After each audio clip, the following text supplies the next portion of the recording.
I'm here with Captain Dan Hanley. He's a U.S. Navy, served as a U.S. Navy as an aviator for 10 years, United States airline pilot for 25 years. He's a co-founder of 911pilots.org, um, which is a grassroots organization to find the truth about 9/11 and the assertion of no Muslim hijackers and remote controlled aircraft, which I thought was really interesting. I listened to a couple of your other interviews, and one thing that really confused me is I remember watching the new Pearl Harbor. One thing that really got me was the idea of cell phone towers not being able to reach like 7,000 feet of altitude in the air.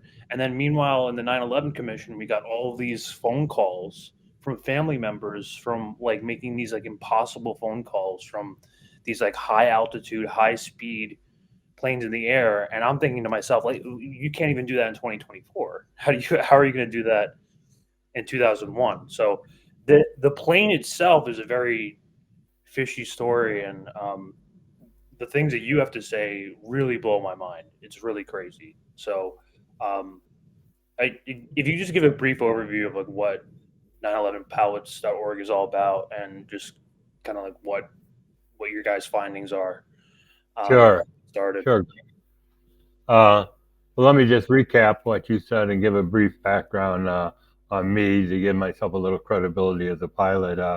I commenced flying 55 years ago in 1968, first as a civilian. I got my private commercial instrument and multi-engine rating by 1970. Finished college, and in '73, the Vietnam War was still going on, so I chose naval aviation and spent, as you mentioned, 10 years flying Navy aircraft before being hired by United Airlines in 1978 as a pilot. And over the course of 25 years there, I flew six different commercial jet aircraft. All total, I flew a total of 35 years in 15 different aircraft, accruing 20,000 flight hours. I don't say this to boast of my accomplishments, but only to make the statement that with all my experience, I could not have flown the 9/11 flight profiles, in particular the Pentagon profile, and neither could these alleged Muslim hijackers. And you might say, well, why didn't this come up during the 9/11 Commission? Well, it's because of this, excuse my French, this Zionist piece of trash, Philip Zelikow, who was the executive director of the 9/11 Commission, did not allow one single pilot to testify before the commission as to the absurdity of this ludicrous notion that these hijackers actually piloted the aircraft. And that leads into what we're doing. A group of pilots got together, and I had volunteered to serve as a director and public spokesperson for the group. As you mentioned, the name of the group is 9/11 Pilot Whistleblowers, and its website is at 911pilots.org, and we've got a YouTube channel at 911 Pilots. So the purpose of our organization is to show that there were no Muslim hijackers controlling the 9/11 aircraft, but that the aircraft were electronically hijacked and remotely controlled through employment of a system called the uninterruptible autopilot system that enables a remote source to take complete control of the aircraft autopilot and flight management computer and guide the aircraft to its target. Now, once the system's engaged, the pilots cannot disconnect the system from the aircraft. And before you go tuning me out, saying that I'm some kind of a incredible conspiracy nut, hear me out on the evolution of remote control airplanes, because one of the goals of our organization has been to recruit highly trained pilots from experienced pilots from around the world who have attested on video that they could not have flown. Not only could the hijackers not have flown the profiles, but that they could not have flown them themselves. And on that website, 911pilots.org, I just mentioned, there's a drop down menu, and there's an item called pilot interviews, and you can go to that, and you can listen to what these pilots had to say that agree with what I just said. But if you got any questions, Greg, just stop me because I'll keep rambling on here. But No, that's no that it's insane. The so I've done I've done like a lot of the I've looked at a lot of the links on the website. The Boeing uninterruptible autopilot system. Right. Would you be able to, like, could you talk about a little bit like the history of this technology? Like how would they get around illegally modifying a commercial airliner in order to have it rigged for remote control takeover? Okay. Well, if I could, let me just give a brief background history of the evolution of remote control Yeah, yeah. aircraft. Okay. People that don't believe me, the remote control of large uh, aircraft dates back almost 80 years to 1944, towards the end of World War II. The U.S. Army Air Corps launched Operation Aphrodite in Europe, in England to be exact, where they took old B-17 bombers and gutted the aircraft out to lighten the weight of the aircraft so that they could load it with 30,000 pounds of Torpex, which is a highly incendiary compound. And now pilots were required to make the takeoff of the aircraft, but once they got airborne, they'd bail out of the airplane, and these aircraft were remotely guided to targets in Europe. Now, this is the first example we have of military droning of aircraft, unmanned aerial vehicles. But Quick question, I didn't mean to interrupt you. So, like, would they, in theory, be able to take down the towers without a controlled demolition? Like, let's say if the planes were loaded up with explosives, would they be able to achieve a similar result, or is it definitely strapped?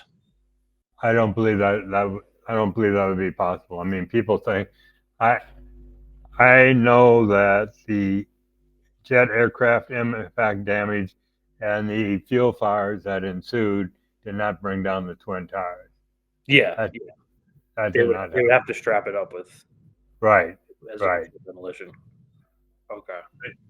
But anyhow, on our website, on the remote control page, we've got a short video there that talks about JFK's older brother, Joe, who was killed on one of these top secret missions when, due to a malfunction, the aircraft blew up before he had a chance to bail out. So it goes into detail and confirms what we're saying here. But if you jump ahead 40 years, and we could have cited other examples of remote control aircraft, but we didn't. But imagine the technology advancements over a 40-year span of time to 1984, when NASA, the National Aeronautics and Space Administration, got together with the Federal Aviation Administration, and they conducted a joint crash test experiment using a four-engine commercial jet aircraft, a Boeing 720, where they loaded it up with crash dummies and cameras, and they wanted to test the crew and passenger survivability in the event of a crash landing.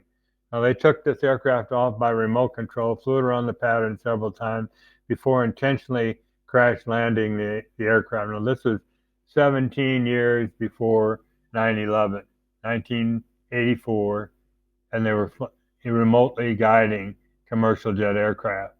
Now, if you go on the internet and Google uninterruptible autopilot, or more specifically, Boeing Honeywell uninterruptible autopilot, you'll get a Wikipedia article that describes the system we're talking about. But it's very misleading in that it claims that Boeing patented this device in 2006 after 9/11. That's true. Boeing did patent it then. We have a copy of the patent, but we also have witnesses and informants who have stepped forward, desiring to remain anonymous for obvious reasons, who can attest to the fact that the system. Hold on just a second. My battery's run low here. Let me. No worries, do what you gotta do. Yeah, no, this is crazy. We don't even need the documents about the new Pearl Harbor, the project for a new American century. This is crazy. A controlled impact demonstration. Hold on. What?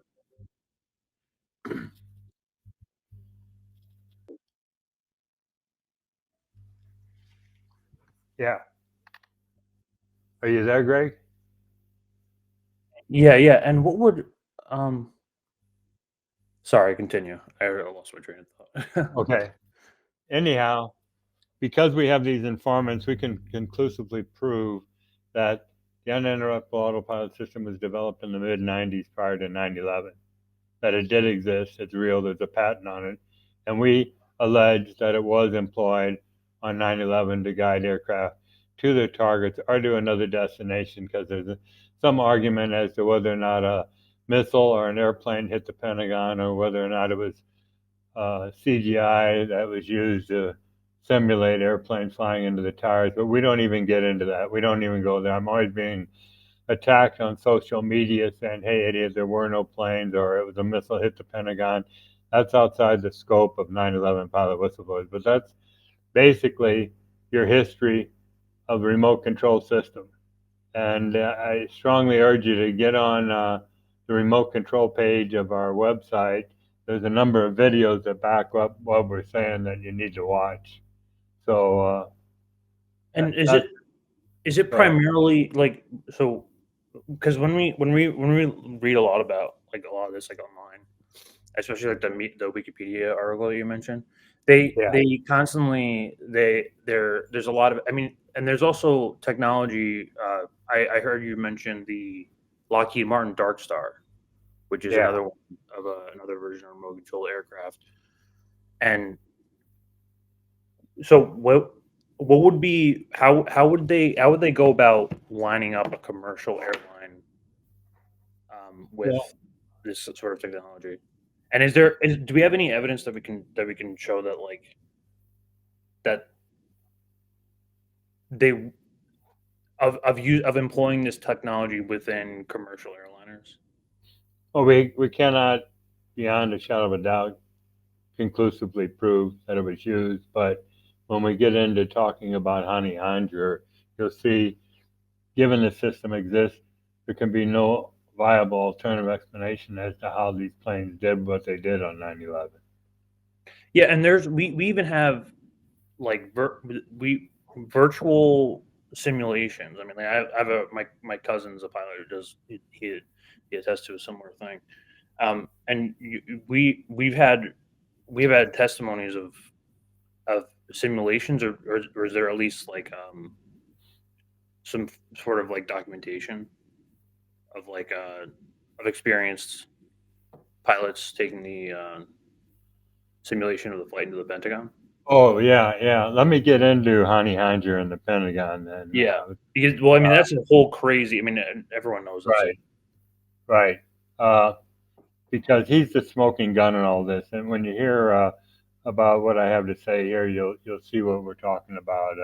But Hani Hanjour was a 29-year-old Saudi Arabian who came to the States in the mid 90s to take flight training, and it's well documented that he was a very poor student. Uh, in a number of mainstream media articles, they even New York documented. Times admits it. Yeah. Right, New York Times, Chicago Tribune, etc., said he was a very poor student. Uh, so much so that he went back to Saudi Arabia and came back to the States before 9/11 and tried to re enroll in jet tech flight school in Arizona, where he had attended before. And they wouldn't take him back because they said they didn't want to waste assets on him. He was such a poor student when he was there before. So that gives you an idea what a poor student he was. Now, the profile he supposedly flew, it was American Airlines Flight 77 that took off from Washington Dulles Airport heading for the West Coast. It got to cruise altitude for a while and did an about face headed back into Washington, D.C. in a descent. And at 7,000 feet, it commences this descending, accelerating 330-degree corkscrew turn to arrive precisely at the surface without skidding it. And I'm talking a few feet off the surface. This is the Oh my without skidding the surface at over 500 miles per hour to strike the Office of Naval Intelligence on its first attempt. Now, this profile was replicated in a simulator by another group called Pilots for 9/11 Truth, and it was flown by highly experienced pilots who had crashed the simulator when they attempted to do this. And yet we've been led to believe, or we're expected to believe, that Hani Hanjour completed this on his first attempt. But it gets even better, Greg. Uh, 1 month prior to 9/11, Hani Hanjour goes to the Freeway Airport in Bowie, Maryland, and wants to run a single engine Cessna 172. And when you go to an airport like this, if you're a stranger, you got to prove to them you can fly, so they take you up on an evaluation flight. Well, Hunter didn't go up on one evaluation flight. He went up on three evaluation flights with two separate instructors, a guy named Ben Connor and a woman named Sheila Baxter. And they went to the chief flight instructor at the airport, a guy named Marcel Bernard, and said, Marcel, don't rent him an airplane. He can't handle it. Now, this was a simple single engine Cessna 172 aircraft. And I talked to Marcel. He wasn't too anxious to talk to me, but he confirmed this story with me that they both went up with him, both came back to him and said, don't let him rent the airplane. So what did Hydra do?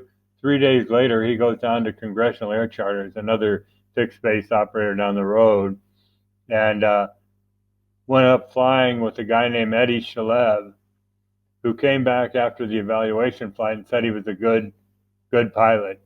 Now, the 9/11 Commission staff and the FBI interviewed all four of these pilots: Baxter, Connor, Bernard, and Shalev, and got their testimony.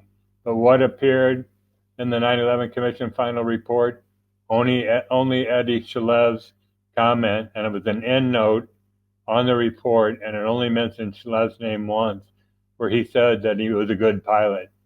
Who was Eddie Shalev? Well, he came to the States from Israel.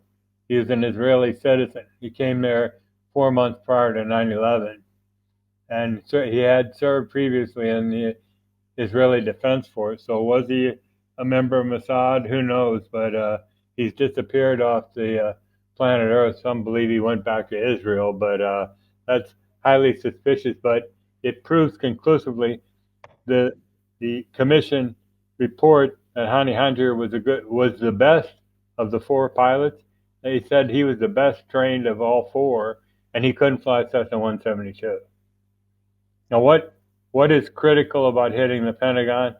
Had they just hit airplanes into the World Trade Center, they might have been limited to calling it a terrorist attack. But because the Pentagon was a military installation, the United States called it an act of war and declared war on Al Qaeda by launching an Operation Enduring Freedom and invading illegally without warrant Afghanistan, where 22 years later, 20 years 100,000, terror war. Mm-hmm.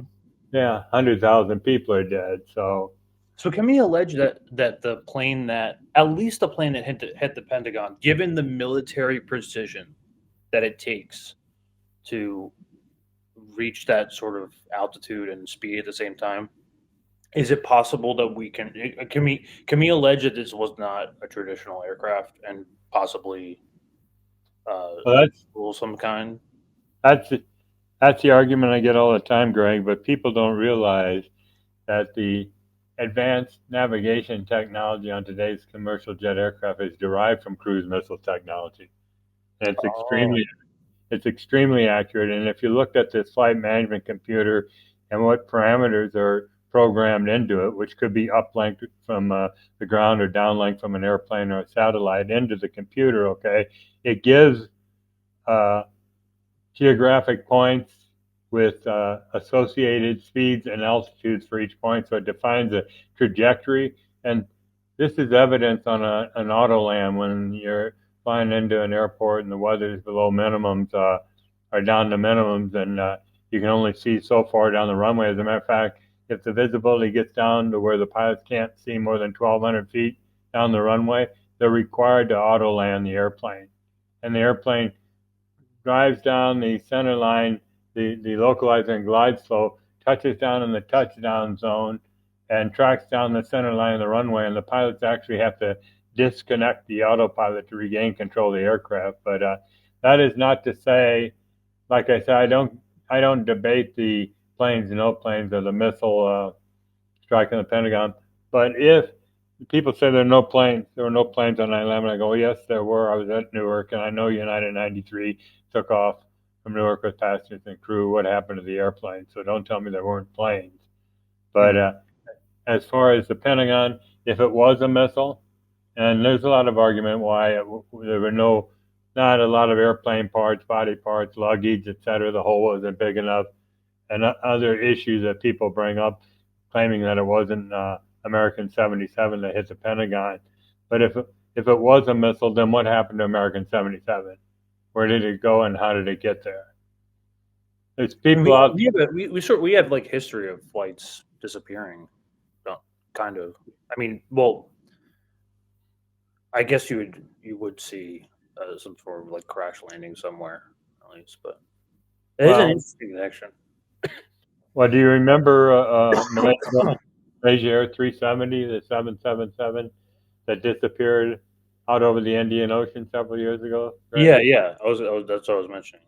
Like, Yeah, okay, exactly. We've got if you go to our website again at the top it says articles, and if you go down there's a MH370 tab.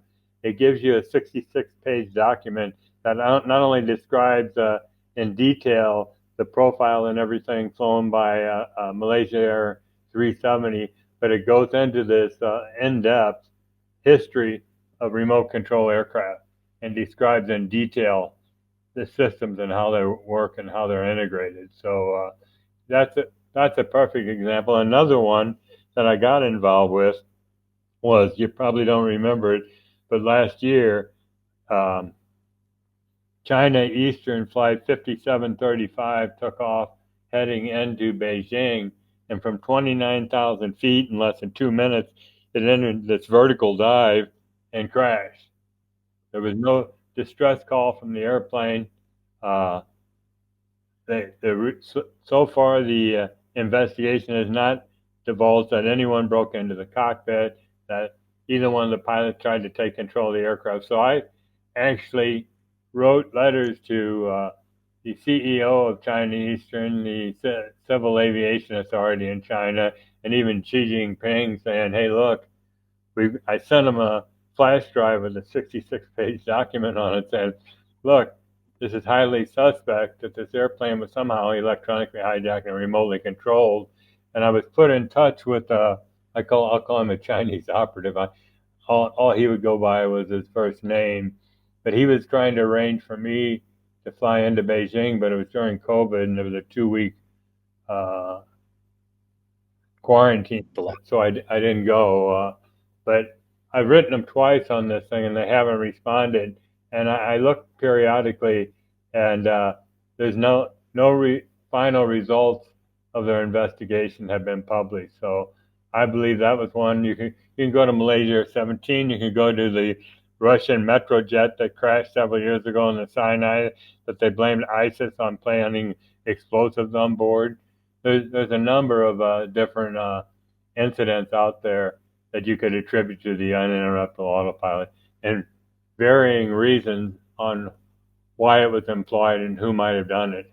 So would you be able to talk about like what your efforts of bringing this to higher authorities? I mean, at least in particular with 9/11, the 9/11 flights. Um, what what what have you done to bring this up to higher authorities? yes, Have you been I'm glad you have you brought been it up. shut down? Or what exactly happened Well, when you tried to bring are you familiar with the Lawyers Committee for 9/11 inquiry? it up? I believe so. Yeah. Okay, well, I won't get into it deep. Our organization's been working with them for several years, and they've followed the legal route, trying to force uh, the Department of Justice to initiate their grand jury investigation that they promised into their allegations that World Trade Center Building 1, 2, and 7 were brought down by controlled demolition. And last year it got all the way to the Supreme Court, and the Supreme Court refused to hear their case. So they're not dead in the water. They're pursuing other options right now. But that was the legal route. And to my knowledge, the best of my knowledge, they're the only major legal action going on the planet with regard to 9/11. That's legal. I decided in talking with them that I would go the political route and talking with the guys in our organization. What we decided to do was, because we believe the United States was complicit in the planning and execution of the events of 9/11, we wanted to show to our readers. Incidentally, if you want to join our email list, there's a contact us page. No, there's a Join Us tab at the top of the website that you can give us your name and email address, and we'll put you on our mailing list. But we wanted to go out to people on our mailing list and say, showed to them that the U.S. government was never going to investigate 9/11. And what we did was, I initially started out by calling the FBI in Washington D.C. and saying, I have information concerning a major crime. And what's a major crime? I go 9/11. Long pause. Well, what's your information? I go, we believe that the aircraft were electronically hijacked and remotely controlled. Another long pause, right? I was waiting for the click for them to hang up on me, but they didn't. They sat and took down the information. They go, well, if we want any more information, we'll get in touch with you, and hung up. So I waited a couple of months and called them back, and they were indignant with me. They said, look, we told you, don't call us, we'll call you, and hung up on me. So I'll make a chart. I went to the TSA, and they talked to me for about 15 minutes and suggested I go to Boeing and the FAA. I tried going to Boeing, got nowhere. So I finally spent months going back and forth because it's very difficult. It's almost like an impenetrable fortress, the FAA. Getting they have a hotline, okay? And I actually wrote a hotline report and got a response. They assigned a case number and assigned me an aeronautical engineer in Seattle to correspond with, which I did. And after one phone conversation with him, he stonewalled me completely, and I wound up having to go all the way back to the FAA again, saying, hey, I'm getting nowhere. Well, that led me to write the FAA administrator, the Secretary of Transportation, the Department of Transportation Inspector General. Then we went over to Justice and wrote the FBI, the Assistant Attorney General Criminal Division, the Attorney General, and then to the intelligence agency, the the Director of National Intelligence, no, I can't remember her first name. Anyhow, it's not important. But none of them. We have all the letters that we wrote on our website, and we got a response from none of them. Last January, a year ago, I did get the phone number of a senior attorney at the FAA, and I called him, and we talked for about a half hour, and I was explaining to him, look, we've gone to every relevant level and branch of the U.S. government on this. It is an issue. We contend that there is technology, and you've acknowledged it, that exists out there that can electronically hijack a commercial jet aircraft and fly. And we feel like that imposes a danger on the traveling public. And he goes, Dan, you haven't proven that it was used. And we said, no, but we've proven that Hani Hanjour couldn't fly. So what hit the Pentagon? And he went silent on me. I said, how did American 77 or a missile hit the Pentagon? What happened to American 77 if it's a missile? And he wouldn't answer me. And he said, look, the FAA doesn't conduct criminal investigations. Go to the Department of Justice, which I had done numerous times. So I went back to the Inspector General of the Department of Justice 2 times and got no response from my. They wouldn't return phone calls, wouldn't answer emails or letters or anything. So I'm convinced, as is my group, the United States government is not going to do anything. So I wrote a letter. Go ahead, Greg. Just for asking questions, you lost a 35-year aviation career Oh, and all of your pension and stock. that goes back to 2003. I spoke out about aviation safety and security issues, and they removed me from schedule when I did it, and wouldn't let me bring in my own attorney. Long story short, they wound up grounding me for life as a pilot on trumped up psychological charges, which I fought for 5 years and lost my case. But as a result of all of that, I lost a 27-year marriage. It was a good marriage, which alienated my 2 kids who blame me for the divorce, who still believe the official 9/11 story and think their dad's a whacked out conspiracy nut and don't talk to me. It destroyed a 35-year career in aviation and ruined my reputation as a pilot, and I lost $4 million in pay, pension, and stock as a result of speaking out. So I'm working with another group of pilots on another organization, and we're going to bring this to light. As a matter of fact, on Thursday, I have an interview with a doctor in Arizona where we're going to talk about this illegal grounding of pilots. I'm coming on with another pilot who has lost his job at American Airlines for refusing to take the vaccine. So we're good. Oh, yeah, definitely email me that link. I'm curious about that Yeah, because to lose an entire career over a botched up psychological test. I mean, you can come up with a diagnosis for anything. no, I'll Um, tell you what I did though, Greg. I knew in advance. The union lawyers did tell me this. They said if they can't get you professionally and medically, they're going to get you psychologically. I've seen it before, and I did too. So in advance of all this, I went to my own mental health professionals in Atlanta, where I was living at the time, and sought the medical advice of a psychiatrist and a psychologist. I told them, look, here's where I am at United. Here's what they're going to try to do to me for what I'm saying, and I need you guys to prove that I'm mentally stable, that I'm not crazy. So I went to them for several months, uh, and they did testing on me and everything else. And I had this documentation to prove that I was stable. That anything that they uh, come up against me on with, I could disprove. It. It was a waste of time. I told you I spent 5 years. I went, you name it, in the U.S. government trying to fight this grounding. I went to my senators, my congressmen, attorney generals, Department of Transportation, Justice, you name it. I went to them, and they wouldn't.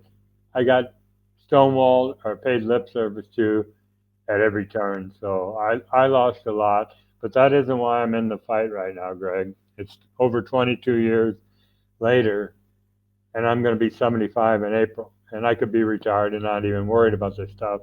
But I know too much about the lies of 9/11 to remain silent, and I'm not going, especially with regard to aviation issues, and I'm not going to be silenced.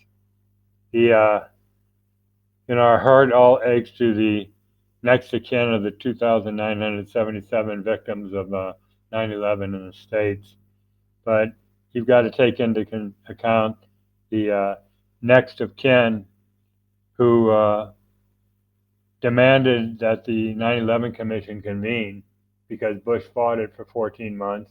And when it finally did in November 2002, they presented a whole series of questions that they wanted answered by the 9/11 Commission. Uh, and of the questions that they demanded to be answered, 70% of them were ignored.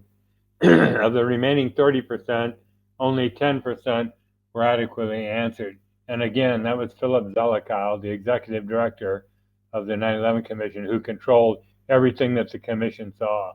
So the next of kin is sitting out there. But even above and beyond that, why I'm in the fight still is for the millions of Muslims and others in the Middle East and South Asia who have been killed, maimed, or displaced in the Middle East and South Asia directly as a result of these illegal and unwarranted invasions of their country based on the lies of 9/11. I live, I've lived in Pakistan for 14 years. I'm married to a Pakistani, and no, I'm not hiding out here.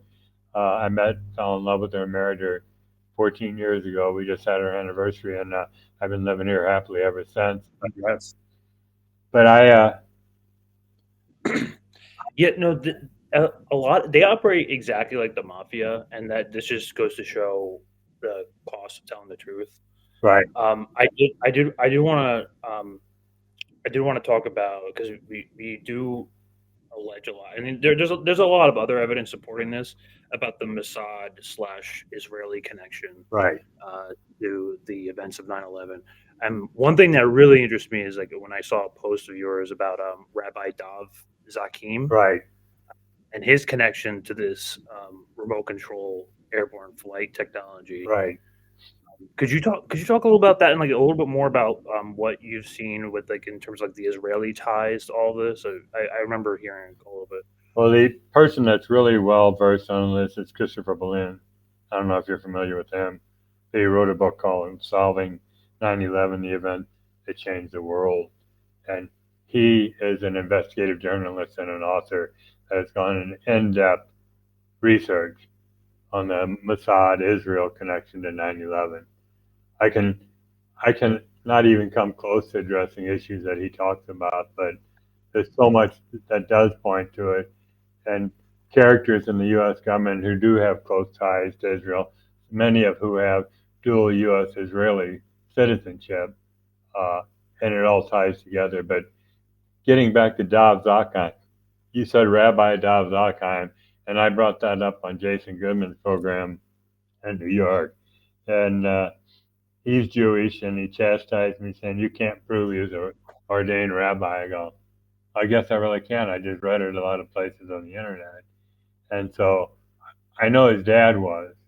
I know he went to Jewish schools, but that's neither here nor there. I don't have anything against Jews or Judaism. I'm not an anti-Semite. I'm an anti-Zionist, and there's a big difference. That's what they'll always say, right? Yeah. Yeah. But I think at this point, especially, it's like kind of like evident that this sort of like victimization is like not working too. I really do firmly believe that if we can get the American public to see the connection between Israel and Zionism and 9/11, that we could drop all complete U.S. support Right. for Israel. I agree. But how do you do that? How do you do that when you're competing against the Zionist-owned and controlled mainstream media and a government that's Zionist-owned and controlled? We do Exactly. we do podcasts. I came so close just this morning. I was told they rejected me, but I had an investigative journalist from the biggest newspaper in Pakistan, and whose owner also owns the biggest TV station here, and he was keenly interested in my story, and I thought, well, maybe it'll go somewhere because I'm sitting in the midst of 240 million Muslims saying there were no Muslim hijackers controlling the airplanes, okay? And I think it would be an explosive story if it ever got out to the 2 billion Muslims in the world about this system. But they rejected me once again. Do you? I mean, do you have you seen any of this Zionist connection within your like personal efforts to bring this to light? Mean Zionist efforts to come after me?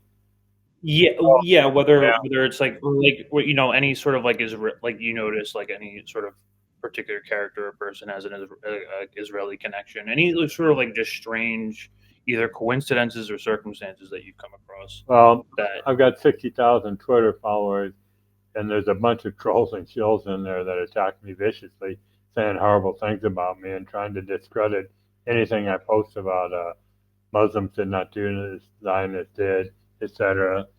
As a matter of fact, that very meme, I have a meme of World Trade Center 7 being hit by an airplane, and at the top it says, Muslims did not do this, Zionists did.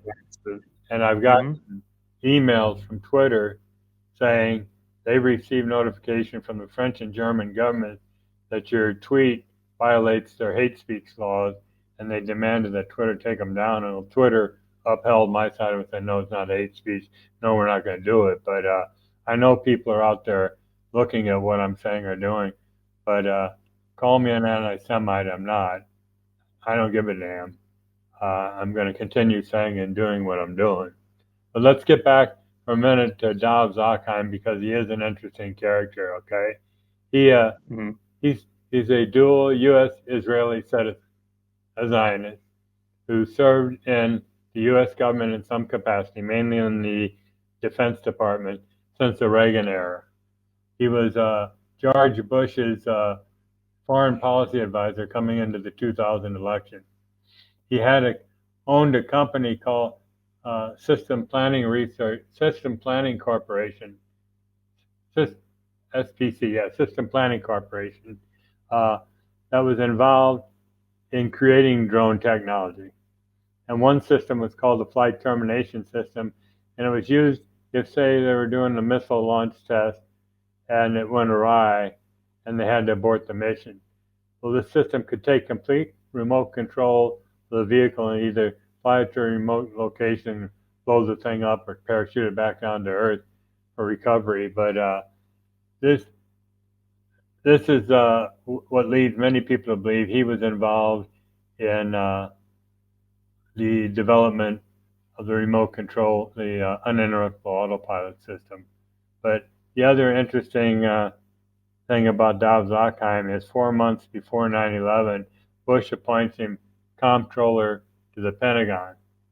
Well, the day before 9/11, Donald Rumsfeld announces that $2.3 trillion was missing from the defense budget, Poof, gone.